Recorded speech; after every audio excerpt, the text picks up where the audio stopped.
Hello Eurovision friends, thank you so much for coming to my channel Eurovision Histories. Today in this video I want to look at the odds as they are at the moment again. We are 1 week away from the grand final of Eurovision 2024 and the rehearsals have changed quite a bit in the odds. We didn't have a real Eleni Foureira moment where someone who was very low in the odds climbed up to first place or anything like that. But we do have a new leader at the moment and some other things have also changed. So I want to look at them with you. Later on, we will also look at the current standings in the two semi-finals, who will be able to qualify from Semi 1 and Semi 2 according to the odds. I am again using the great website eurovisionworld.com, which you can already see on the screen. Great website, they have great overviews, and what is so especially great is that they give a winning percentage to the different countries, which makes it way easier to compare all of them. I will compare the current odds to the odds as they were on the 20th of April, which is when I did my last odds video. But with these small errors, you can see next to the numbers there, you also see how things have changed in the last, I think, 24 hours. I am not an expert. This is just my opinion about how good the odds are at predicting and what I think might happen. So don't take it too seriously. In the last couple of years, and I have a video on this called Do the Odds Predict the Winner? There will be a link in the description. I kind of noticed that a country that did really well the year before is a bit overvalued in the odds. I also noticed that some genres like rock are a bit undervalued usually. And I also noticed that certain countries, I noticed France, Switzerland, but also the UK and Ireland are sometimes a little bit overvalued, not always, so it's not a rule, but it's something to keep in mind, and I might reference this from time to time. If you want to know more about that, check out my video, Do the Odds Predict the Winner, as I've said. So let's start with the winner's odds. So this is what people are betting on. Which country do they think will win Eurovision? And you can see here that in the lower positions, we see the same countries as 3 weeks ago. Not that much has changed. Portugal has gone down a little bit. I mean, Portugal is currently predicted by the odds to qualify to the grand final. So these are really winners' odds. These are not predicting the end result for the particular country. I don't think Portugal will be second to last at the end of this Eurovision season. So just keep that in mind. But it has gone down a little bit because people maybe are not surprised by the staging because it looks quite similar to the national final. And also, I think it makes sense that most people don't bet on Portugal winning, to be honest. Moldova and San Marino have increased a little bit, especially for San Marino. That makes sense because I really like the staging. But again, I don't see them winning. Then we have Azerbaijan, Czechia. Czechia was a bit higher, has gone down a little bit. It had a bit of a glow up after we saw in the pre-parties that her vocals had increased. But then, you know, people kind of realized that it's a solid, good performance, but it's probably not a Eurovision winner. And Azerbaijan, sorry, forgot to mention, that has gone down a little bit. Iceland, which at one point led the odds, is now in 30th position because people don't really believe in the strength of the song. Albania is there, same thing. I also don't see that this is a strong enough song to win Eurovision. Poland has gone down a little bit. I think on the 20th of April, she was, let me check, in 27th position, now in 29th position, so not that big of a change. But the vocal performance is not as good as people had hoped, I think. And also the staging is a bit busy, maybe too much happening. This will get televotes, but I also don't see this as a Eurovision winner. Luxembourg has increased a bit. Let's check. On the 20th of April, she was in 32nd position, so has increased quite a bit to 28th now. Latvia has decreased, was much better in 22nd position, if I remember correctly, but that was apparently because one person bet a lot of money on him with one of the betting sites, and now it has kind of equalized again. Yeah, I think he is predicted not to qualify. We'll see that in a minute. But some people apparently think that it might even win. Then Australia in 26th position, Denmark 25th position. I think both of these make a lot of sense. And then this is quite fun to see. Germany has increased since the 20th of April. We were in 28th position, and the video that I did before that, we were in 29th position. So have increased a little bit. I think people were happily surprised that there is even a staging and his voice is good. And the thing that he did so well in the Euro jury might have convinced some people that he might at least do quite well in the jury. Then we have Estonia going down a little bit. Again, maybe this effect that it's exactly the same as the national final performance, and so people don't really feel surprised about the staging. Then we have Cyprus, which has increased a bit, which I don't really understand. The staging is okay, is quite okay, but we see that there are lots of female-led dance songs with male backing dancers, and I think they will all get lost in the crowd a little bit, except for one, which we will talk about in a minute. Serbia and Teodora has gone up a bit, but is now not that sure to qualify, at least according to the odds. We'll see that in a minute. Nebulosa in Spain, I find quite fun that they are so high up, because there are apparently people who think that this might actually win. It was 26th at the end of March, then 21st on the 20th of April, and now they're in 20th position. Yeah, I think this might do quite well, but I can't quite see this win Eurovision. Then we have Raven and Veronica, kind of stable. This one really kind of surprises me. I thought this would go up and up and up because the staging is quite good. The vocals are amazing as well. Maybe it's because Georgia doesn't have a very successful Eurovision history that people are not that convinced. You can see that it has gone up a little bit, but I would actually predict this to do a bit better. Again, these are odds for the winner, so maybe people don't think this will win, but I could see this do quite well. Armenia and Jako, and then Lithuania and Sylvester Belt also make sense where they are. I think 1% winning chance. I mean, everything in the universe would have to align for these two to actually win Eurovision, but they could both do quite well. Then Finland going down. I still don't understand why people are betting on this, because there are the juries. This could do really well in the televote, but the juries will completely bury this, I think. So I don't really see any path for this to win Eurovision at the moment, but maybe I'm wrong, who knows. Then we have Sweden. This is very low for Sweden to be in the odds. Very low indeed. They're usually in the top 5, top 10. But 14th position for Sweden, which usually is also a country that is a bit overvalued, but maybe because they did well the year before, which usually is the case for Sweden.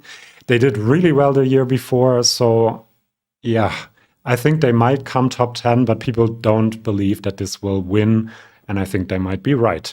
Then Austria, let's have a look where they were on the 20th of April, 16th, and now they are 13th, so it has gone up a little bit. Is that right? Wait a second. 16th, yeah. So it has gone up a little bit, but maybe also because other countries have decreased a bit. Yeah, I don't think this will win. And now we get it to the important part. Belgium in 12th position only on the 20th of April. Belgium was, let me check, in 9th position, and at the end of March in 6th position. So this has really, people have really soured to this a little bit. Maybe because the vocals weren't on point all the time in the pre-parties. Maybe the staging is a bit too much. But yeah, Belgium not within the realm of contenders anymore, I would say. Then Norway has really increased. Let me just check. On the 20th of April, Norway was in 11th position. At the end of March in 15th position, and now they are in 11th, once again overtaking Belgium in the last couple of hours. This one is very hard to predict, I think, because I cannot quite see the juries go for this, because it's so traditional and national, but the vocal performance is great. Will be quite interesting to see what happens with this one. And then again, the UK sometimes is overvalued, but with Sam Ryder, for example, it was actually undervalued by the odds because people couldn't quite believe that he would come second. This has increased quite a bit. On the 20th of April, the UK was in 14th position, end of March 12th, and now back into the top 10 because people just really love that staging. The few snippets of it that we saw, this locker room hurtling towards the earth, Also quite homoerotic as an experience, so that might be why it's back in the top 10. Greece has gone down a little bit. She was in 7th position on the 20th of March, so has been overtaken by Israel and Ireland. I think 9th most likely to win actually makes sense for this, and people are happy with the staging, but they don't think it feels like a Eurovision winning staging. Then Israel has gone up and down a little bit. First it switched places with Greece a lot, and now Ireland has actually overtaken it. As I've said in every video, this is very hard to predict, and I just don't know what is going to happen with it, to be honest. Then we have Ireland, Bambi Thug. This is the big change, one of the big changes. Some of the others you can already see. This has really increased quite a bit. People are ecstatic about the staging, especially Irish people are so happy that they got it right, and they are right. It is very impactful as a visual experience. It's almost scary. It fits the feeling of the song. However, having this in the top 7 for the Eurovision win, I think is a bit much, because I don't quite see the juries go for this 100% because of the genre, because of the, disjointed nature a bit of the song. But I do understand why people are excited and why some people might bet on it because of that reason. Jedward and Ryan O'Shaughnessy, who had good stagings for Irish standards, were very high in the odds as well, in the top 5 actually before the show, and then the end result wasn't quite that. I'm not saying that that is happening here, it's just something to have in mind, but I'm so happy for Ireland that they are doing so much better. Then Slimane Mon Amour has been very, very stable, and that makes a lot of sense because the performance and the staging have been quite similar throughout the Eurovision season. His performance has always been good, so it makes sense that he's still there, even though I think that he might have a bit of a better chance than 4% to be the winner in the end, because the juries will absolutely eat that up, I do think. Now we get into the top 5, and here we really had a few changes. On the 20th of April, the main point of the video was actually that the Netherlands had increased to 3rd position in the odds with a 12% winning chance. And since the rehearsals started and we saw the clips, that has gone down to 5th position and now a 7% winning chance, which I think makes a bit of sense because the staging feels like we expected something. We didn't know exactly what, but something crazy over the top. And the staging seems quite not that crazy, to be honest, if that makes sense. The people on stage are too far apart. I think it doesn't create a community feeling that the lyrics of the song are talking about, and also not this party feeling that the song needs. I think the emotional ending we saw in the clip released yesterday could work amazingly well, or it could leave people a bit cold. We don't know what will happen yet, but the odds and the people betting have kind of lost a little bit their belief that the Netherlands could actually win, but 7% winning chance is still not too bad. Then Angelina Mango, a bit like Slimane, has been very consistent actually. On the 20th of April, she was in 4th position, end of March in 3rd position. 20th of April with 11% winning chance, now a 12% winning chance. I think this was always about her performance style, about the song, and not so much about the staging. I personally don't love the staging at this point. Maybe I will change my mind later on. But yeah, it has been quite consistent, and that makes a lot of sense because it depends a lot on her and the song, and both of these aspects of the performance are great. Then I'll show you the top 3. In 3rd position now, back up there is Ukraine, Alyona Alyona and Jerry Heil. And that makes all the sense in the world to me. They now have a 15% winning chance. This 30-second clip, it's just Jerry Heil going up that slope, epic. Wind machine, great dress, great outfit, the rain of fire in the background. It just makes you emotional, makes you understand what the song is about, what they are singing about. And it's just goosebumps moment. this already feels like the winning moment, and we haven't even seen most of the performance. So it makes a lot of sense that this is so much higher, and it is actually getting close to second place in the odds.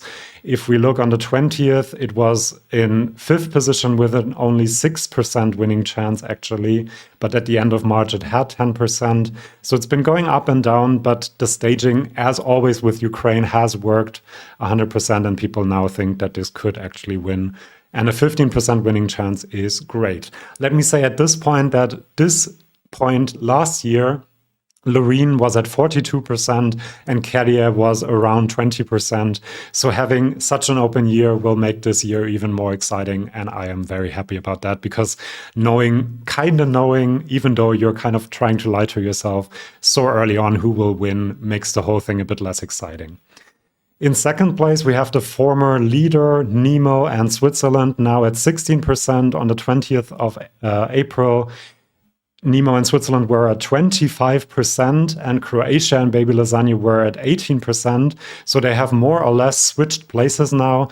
Switzerland, I think, has lost a bit of faith because of the staging, which is good and is impressive, but it doesn't really give me winner vibes, especially the outfit kind of takes me out of the performance a little bit too much, might be a bit too out there.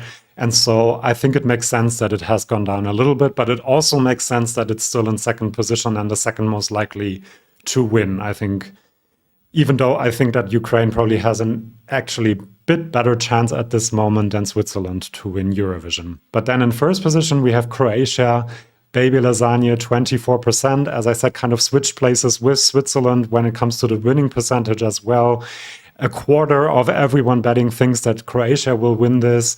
And this is because of the performance, which looks way slicker. The vocal performance is much better than in Dora. And it just feels very authentic, very energetic, very good. Just a kind of performance that can get a huge televote, but also a good jury vote, because it's not as out there as some other performances, but it's also vocally much better. Like if he sang like in Dora, I wouldn't see a lot of juries go for this, but now his vocal performance has improved so much, and Croatia is actually tipped to win Eurovision. I couldn't be happier if this actually happens, because we need a new country to win, and his story from not even being invited to the national final to then go on to win Eurovision would be just a great story for the history books, to be honest.